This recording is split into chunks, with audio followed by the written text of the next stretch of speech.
जय Jagannath. Hello friends, welcome to my channel.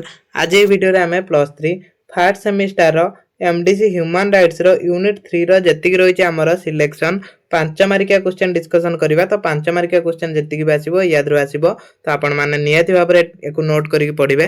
देखंतु एटा first semester हमें क्लास करचोनी जो मानकर सेकंड थर्ड सेमिस्टर से मानकर जदी एमडीसी अछि ह्यूमन राइट्स, तो आपण मानकर भी सेम सिलेबस रहइबो। आपण माने एटा मध्ये पढि परिबे। देखंतु 2 मार्किया क्वेश्चन हमें क्लास करचोनी, जो माने देखिना देखिबे। आउ हमें यूनिट 1 2 रो हमें क्लास करचोनी, रेगुलर हमें ह्यूमन राइट्स रो क्लास करचोनी। तो देखिया पय आपण चैनल को सब्सक्राइब करिवे। जो माने पूर्व वीडियो देखिना प्लेलिस्ट को जिबे, ह्यूमन राइट्स प्लेलिस्ट रो आपण सब जागा वीडियो मिल जिवो।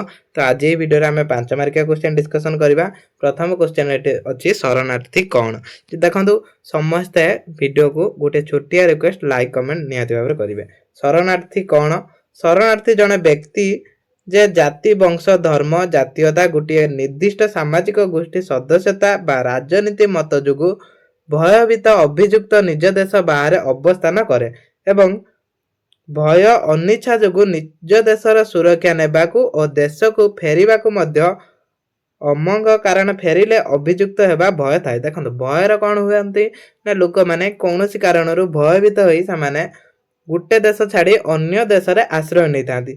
सेटा को आमे कौन कहबा? सेटा को आमे शरणार्थी कहबा। तो देखो समस्त वीडियो को लास्ट जाए देखिबे, बहुत इंपोर्टेंट क्वेश्चन। जो लोक माने निज देश बाहर कार्य करती से को देशांतरी श्रमिक कह जाए।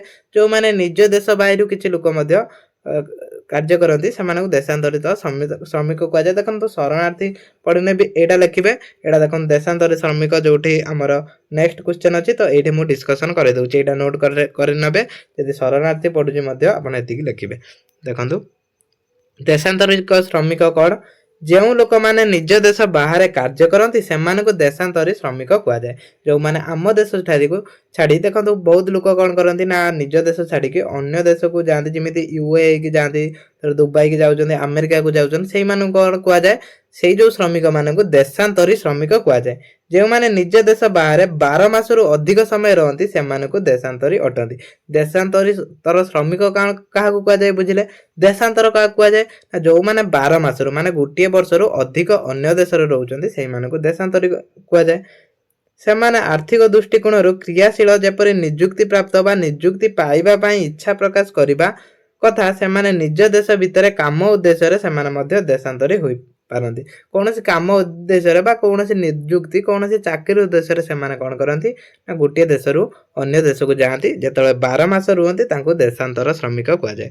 तापरे यूएनएचसीआर बा मिलित जातिसंघ शरणार्थी कमिशन कौन? 1950 मसीह यूएनओ द्वारा प्रतिष्ठित हेबा पर ठारू यूएनओ केबे प्रतिष्ठा हैला? 1950 मसीह तापर ठारू यूएनएचसीआर अंतर्जातीय स्तर रे शरणार्थी मानक सुरक्षा पई अनवरत कार्य करुछि। जो माने निज देशर सुरक्षित होई पारुनांती से माने कोन करचंदी अन्य देशर जाकी सुरक्षा नउछि। सो सेही मानक पई गोटिए नूतन अनुष्ठान अंतर्जातीय स्तर रे गठन करा जायतिला। सेटा होछि यूएनएचसीआर। सेति पई कोन करा जायछि ना यूएन बा मिलित जातिसंघ रे एटा को कार्यकारी करा जायछि। सुरक्षा और निरापत्ता शरणार्थी मानकर दुईटी प्रमुख आवश्यक। शरणार्थी मान को कौन करबा? आमे निरापत्ता दबा ता सहित तांकर मध्य सुरक्षा करबा। एई दुईटी आवश्यक पूरण पाई यूएनएचसीआर काम करूछि, पूरण करबा को चेष्टा करूछि। एई कार्यटा को से पूरण करिया पई चेष्टा करछि। सेति पई इकोनॉमिक्स एंड सोशल काउंसिल माध्यम रे यह यूएन साधारण परिषद को शरणार्थी मानक संपर्क रे वार्षिक विवरणी प्रदान करे। एटा कोन करे ना जो इकोनॉमिक एंड सोशल काउंसिल अछि सेटिकी कौन करता है ना शरणार्थी मान संपर्क में वार्षिक विवरणी प्रदान करे। तो यहाँ हूँ यूएनएचसीआर एटा पढ़ी पारे। बहुत इंपोर्टेंट क्वेश्चन, ये सब नोट करके आप पढ़े। विस्थापन प्रभाव कौन? विस्थापन कौन देखो विस्थापन लोक मैंने अनेक समस्या सम्मुखीन होता एवं मानवीय समस्या दे गति करता। विस्थापन द्वारा कौन करा जाए ना गोटे लोक को तर गोटे कंपानी हम से विस्थापन कर गोटे जगार अन्य जगह को नि जाए। से कौन करती ना लोक मैंने अनेक समस्या सम्मुखीन होता, मानवीय समस्या दे गति करता। से बहुत समस्या दे गति करता। खाद्य बासस्थान पीवा पानी स्वास्थ्य सेवा पाई न था। यदि गोटे स्थान से कौन करा जाए लोक को लेकिन अन्य स्थान में आश्रय दि जाए से स्थान कौन करते ना से खाद्य पाई न था बासस्थान हठात से कौन घर बन पारे पीवा पानी पाई न था स्वास्थ्य सेवा पाई न था शरणार्थी शिविर एवं अस्थायी बासस्थली मात्राधिक लोक बास करने द्वारा सुस्थ स्वास्थ्य समस्या देखा जाए जेहेतु से कौन करती ना अन्य जगह जाए बास कर परिवेश भी सठिक न थाए से स्वास्थ्यर समस्या देखा जाए समाज दुर्बल वर्ग तथा महिला शिशु वयस्क दिव्यांग लोक मैंने विस्थापन द्वारा अनेक समस्या सम्मुखीन होता है देखो जड़े दिव्यांग लोक से हैंडिक्याप्ट हो आउ जड़े वयस्क जड़े शिशु महिला ये सब कौन करती ना विस्थापन द्वारा अन्य स्थान को जो जाती से बहुत समस्यार सम्मुखीन होता विस्थापन व्यक्ति मैंने चाकरी बा वृत्ति भूमि व्यवसाय हराई था जहाद्वारा आर्थिक अस्थिर सृष्टि हुए से पलाई जाइथिबा राष्ट्र रे एथि निमंते अर्थात नूतन आर्थिक उत्स खोजी नियुक्ति पाइबा एते सहज होई न थाए सेमाने कोन ना हठात जाइके आपण कोन स्थान रे रहिबे तो सेठी आपण आर्थिक पाई जर कोनोसी भी नियुक्ति पाए आपण सठिक सुजोग पाई न थांदी बा हठात आपण पाई पार न थांदी तापर गुत्ती श्रमिक कोन एटा भी गोटे इंपोर्टेंट क्वेश्चन रहइबो गुत्ती श्रमिक का कुआ जाय गुत्ती श्रमिक कृतदास व्यवस्थार एक प्रचलित रूप ये गुत्ती श्रमिक कौटा जोटा दादन खटिबा कहते से कुआ जाए गुत्ती श्रमिक दादन कुआ जाए जड़े मनुष्य स्थायी भाव में अन्य जड़े मनुष्य को निजर स्वार्थ व्यक्तिगत आकांक्षा पूरण पर गुत्ती श्रमिक करने को पड़ी था निष्ठुर प्रतीक एवं यह केवल निर्दिष्ट गोटे निर्दिष्ट राष्ट्र बा निर्दिष्ट अंचल सीमाबद्ध होना बरं शह शह वर्ष धरी यह चलती यहाँ गोटे निर्दिष्ट माने समय चलना यहाँ बहुत वर्ष धरिकी चली आगू यहाँ चलो यह एक जातीय समस्या प्रथम जातीयगत कृतदास सूची ऑस्ट्रेलियार द्वारा प्रकाशित होता है सूची में विश्व 26 मिलियन गुत्ती श्रमिक रही जहाँ मध्यरु 13.9 मिलियन होउचंदी भारत रे देखंतु टोटाली केते बिलियन 26 मिलियन रही 26 मिलियन नु 13.9 मिलियन केवल भारत रे माने हम भारत रो अधारु अधिक गुत्ती श्रमिक बा दादन खटिबा लोक अछंती आधुनिक कृतदास व्यवस्था पारंपरिक कृतदास उद्धार श्रमिक बलपूर्व श्रमिक बलपूर्व विवाह छुआ मानक बिक्री मनीष चोरी चालाण को बुझाई ये सब को आमे दादन करि थांती अंतर्जातीय श्रम संगठन जोटा ILO भी कह 2013 मसीहार आकलन अनुसार 2,10,00,000 लोक समग्र विश्वर बलपूर्वक श्रम भाव में कार्यरत माने बलपूर्वक श्रम माने जोर जबरदस्ती काम करा जाउची आधुनिक ILO रो तथ्य अनुसार सर्वनिम्न 1,17,00,000 एशिया प्रशांत महासागर अंचल में बलपूर्वक श्रमिक भाव में कार्य करा जाइछि माने हम एशिया महादेश रे ही अधिक ही दादन संख्या अच्छी गुत्ती श्रमिकर कारण कौन गुत्ती श्रमिक कौन कारण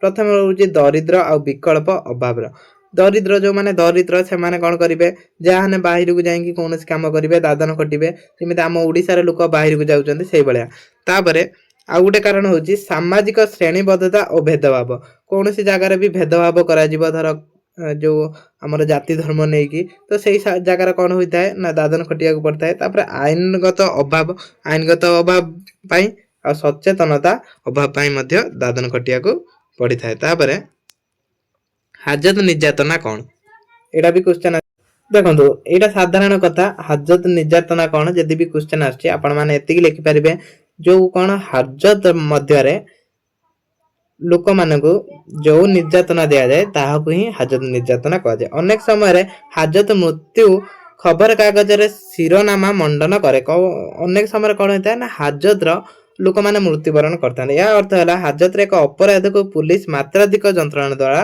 मृत्युवरण करने को पड़ी था यदि आप कौन गोटे थर दोषी को मृत्यु दि जाऊँगी माने जंत्रणादायक बहुत कष्ट दि जाऊँगी तो बहुत पिटा होची तो सेठी कौन होची ना मृत्यु घटुची यही हाजत मृत्यु गुड़िक पुलिस आत्महत्या भाव में अभिहित करें जिते जन को अधिक कष्ट देले से मृत्यु वरण कला से पुलिस मैंने कौन कहले ना से माने जी भी मृत्यु होती से कौन कर आत्महत्या करिछि जातीय अपराध रेकर्ड ब्यूरो बा NCRB अनुसार 2007 मसीह 31 जन 2006 रे 24 जन और 2005 रे 30 जन हाजत रे आत्महत्या करथिले एटा कोटा NCRB मत अनुसार 2007 रे 31 जन 2006 रे 24 जन और 2005 रे 30 जन आत्महत्या करछन 2008 मसीहा मार्च 12 तारिख रे भारत रे तत्कालीन गृह मंत्री ଶିବରାଜ ପାଟିଲ ରାଜ୍ୟସଭାରେ ଉତ୍ତର ଦେବା ସମୟରେ କହିଥିଲେ ଆତ୍ମହତ୍ୟା ହାଜତ ମୃତ୍ୟୁର ଏକ ମୁଖ୍ୟ କାରଣ ଅଟେ। ଆତ୍ମହତ୍ୟା ହେଉଛି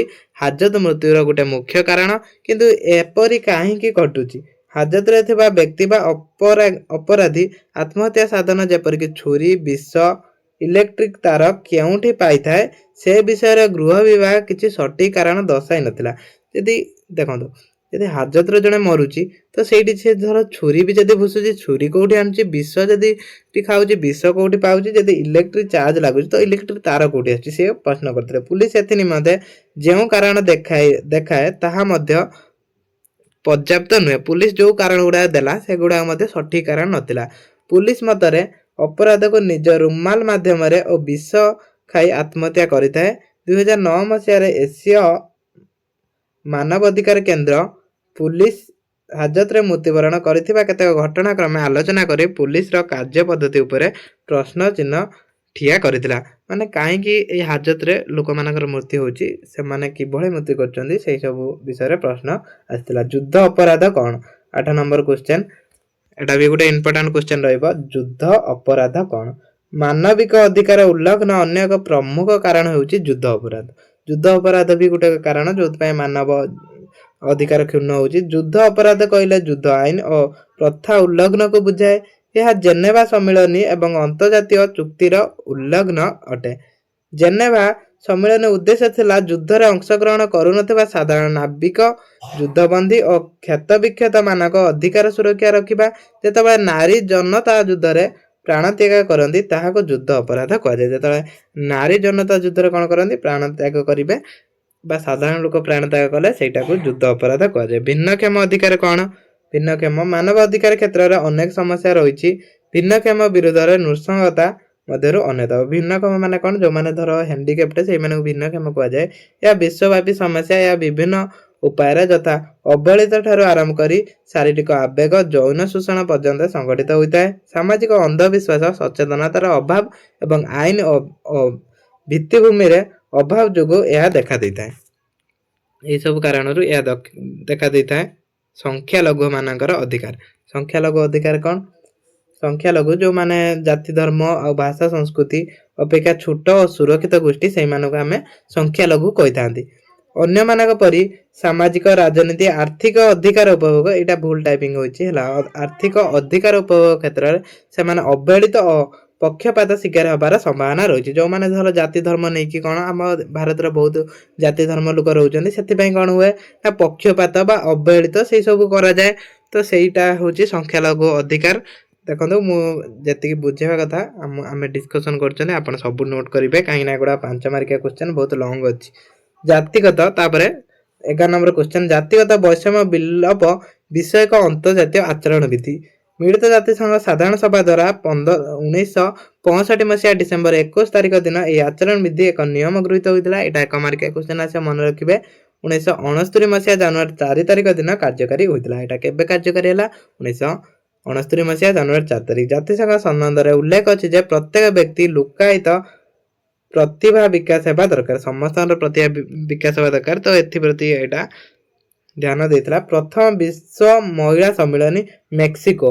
ଦେଖନ୍ତୁ, ପ୍ରଥମେ ମହିଳା ମାନଙ୍କ ବିକାଶ ପାଇଁ ପ୍ରଥମେ ଗୋଟେ ବିଶ୍ୱ ସମ୍ମିଳନୀ ହେଇଥିଲା। ସେଇ ପ୍ରଥମ ବିଶ୍ୱ ସମ୍ମିଳନୀ ମେକ୍ସିକୋରେ ହେଇଥିଲା। ତେଣୁ ଏଇଟା ପ୍ରଥମ ବିଶ୍ୱ ସମ୍ମିଳନୀ, ଯୋଉ ମେକ୍ସିକୋ ସମ୍ମିଳନୀ ମଧ୍ୟ କୁହାଯାଏ ଏହାକୁ। ଏଇଟା କେବେ ହେଇଥିଲା? 1975 ହେଲା। 1975 ମସିହାରେ ଏଇଟା ହେଇଥିଲା। ଏଇଟା ମନେ ରଖିବେ, 1975 ମସିହାରେ ହେଇଥିଲା। ତ ଏଇଟା କ'ଣ କରାଯାଇଥିଲା? ଏଇ ସମ୍ମିଳନୀର ମହିଳା ମାନଙ୍କ ବିକାଶ କ୍ଷେତ୍ରରେ କିଛି ପଦକ୍ଷେପ ନିଆଯାଇଥିଲା। ତାପରେ ଦ୍ୱିତୀୟ ବିଶ୍ୱ ମହିଳା ସମ୍ମିଳନୀ, ଏଇଟା କୋଉଠି ହେଇଥିଲା? ଏଇଟା ହେଇଥିଲା କୋପନହେଗନ ହେଇଥିଲା। ଏଇଟା 1980 ହେଇଥିଲା। ଏଇଟା ମନେ ରଖିବେ। ପ୍ରଥମ ହେଇଥିଲା କେବେ? 1975। ତାପରେ 5 ବର୍ଷ ପରେ ହେଇଥିଲା ଦ୍ୱିତୀୟ ବିଶ୍ୱ ମହିଳା ସମ୍ମିଳନୀ। ତାପରେ ଆସିବ, ଏଇଟା ଦେଖନ୍ତୁ ବହୁତ ଇମ୍ପୋର୍ଟାଣ୍ଟ କ୍ୱେଶ୍ଚନ ପଢିପାରିବେ। ତୃତୀୟ ବିଶ୍ୱ ମହିଳା ସମ୍ମିଳନୀ, ଏଟା କେବେ ହେଲା? ଏଇଟା ହେଇଥିଲା ନାଇରୋବିରେ। କେବେ ହେଇଥିଲା? 1985। ଏଟା ମଧ୍ୟ 5 ବର୍ଷ ପରେ ହେଇଥିଲା। ପ୍ରଥମେ ହେଲା 1975। ତାପରେ ସେକେଣ୍ଡ ବିଶ୍ୱ ମହିଳା ସମ୍ମିଳନୀ ହେଇଥିଲା 1980। ତାପରେ ହେଲା 1985, ଯୋଉଟା ତୃତୀୟ ସମ୍ମିଳନୀ ଥିଲା। तो से तृतीय सम्मेलन विषय भी पढ़े। चतुर्थ विश्व सम्मेलन